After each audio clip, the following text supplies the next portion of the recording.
मी प्रथम Republican party of India Kharat पक्षाचा राष्ट्रीय अध्यक्ष म्हणून येथे आज देशमुख कुटुंबाची भेट घेण्यासाठी आलो आहे। मुळात हे प्रकरण महाराष्ट्र राज्यामध्ये गाजत आहे। महाराष्ट्र राज्याची ओळख रयतेचे राजे शिवाजी महाराज, संभाजीराजे फुले शाहू आंबेडकर यांच्या नावाने ओळख आहे।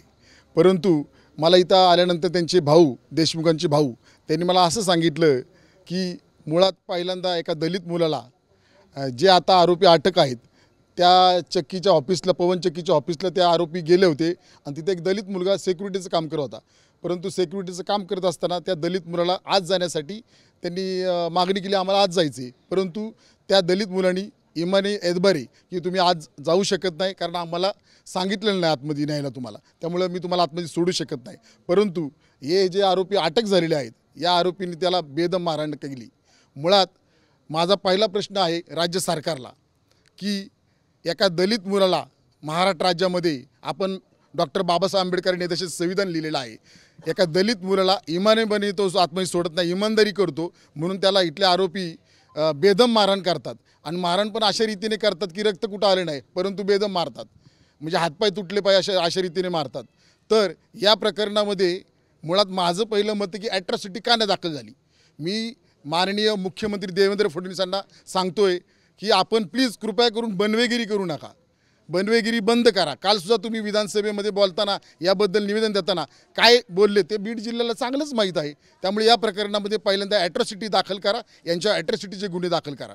नंतरच्या काळामध्ये सगळ्यात महत्त्वाचं म्हणजे खरंच हे शिवाजी महाराज फुले शाहू आंबेडकरांचं राज्य आहे। जर पाहिलं तर एक देशमुख नावाचा आमचा मित्र सरपंच हा व्यक्ती दलित मुलाला मारलं म्हणून तात्काळ तिथं जातात, परंतु त्यानंतर त्याच मराठा समाजाच्या मुलाला मोठ्या प्रमाणावर विचित्र पद्धतीने मारहाण केली जाते।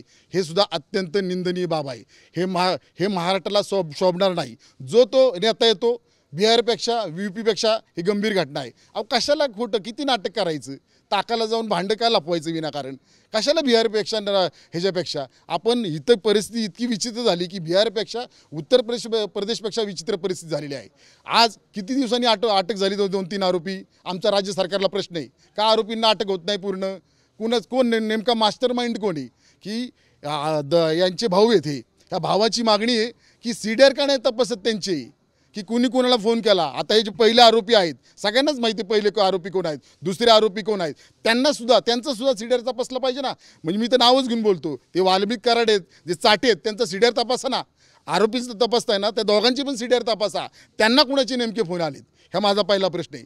त्यामुळे हे मुळापर्यंत गेलं पाहिजे। आज एक मी बातमी ऐकली की नवीन इथे SP साहेब येणार आहे। SP साहेब येतील, चांगलं काम करतील, काय हरकत नाही, प्रशासन चांगलं काम करेल, पण इथले जे राजकीय जे नेते आहेत वर्षानुवर्ष स्वतःला मोठे नेते समजतात राज्याची, त्यांचं काय करणार, त्यांची चौकशी होणार का नाही, त्यांच्यापर्यंत CDRमध्ये कुणाकोणाचे कुणी फोन लावले हे सुद्धा येणं काळाची गरज आहे।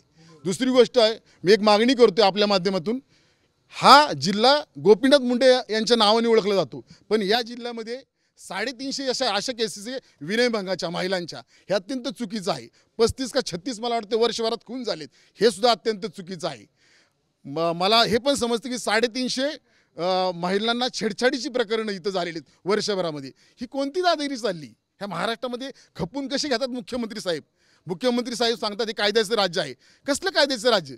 बाबासाहेब आंबेडकरांचं जे ते अपमान होतो, आज शिवाजी महाराजांचा तिथं पुतळा पाडला, काय केलं यांनी, सगळा गोंधळ करून टाकला। यांना कुणाचं घेणं देणं नाही, फक्त यांना वेगळ्या पद्धतीने दंगल घडवायची हे स्पष्टपणे दिसून येत आहे। माझा प्रश्न मुख्यमंत्री साहेबांना आहे, मुख्यमंत्री साहेबांना मी मागणी करतोय की हा जिल्हा गोपीनाथ मुंडे साहेबांच्या नावाने ओळखला जातो, त्यांची कन्या माननीय मंत्री ज्या पंकजताई मुंडे आहेत, त्या मुंडेताई का गप्प आहेत, का बोलत नाहीत मुंडेताई या प्रकरणामध्ये।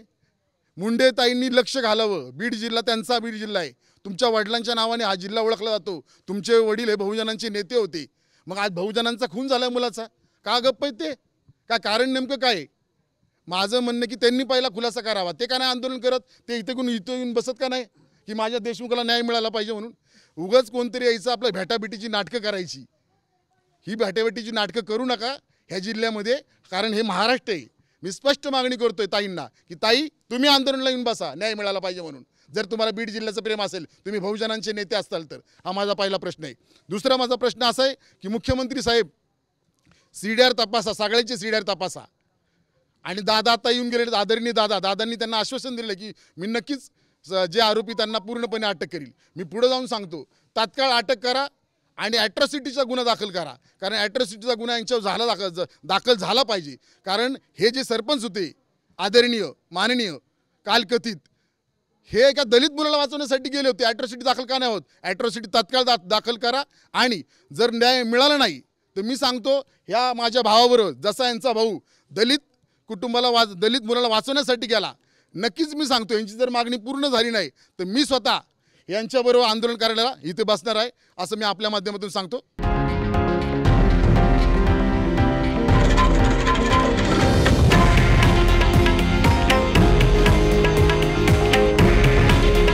हे आहे देशातील नंबर 1 न्यूज नेटवर्क आणि आपण पाहत आहात TV9 मराठी. काळजी तुमची, हित महाराष्ट्राचं.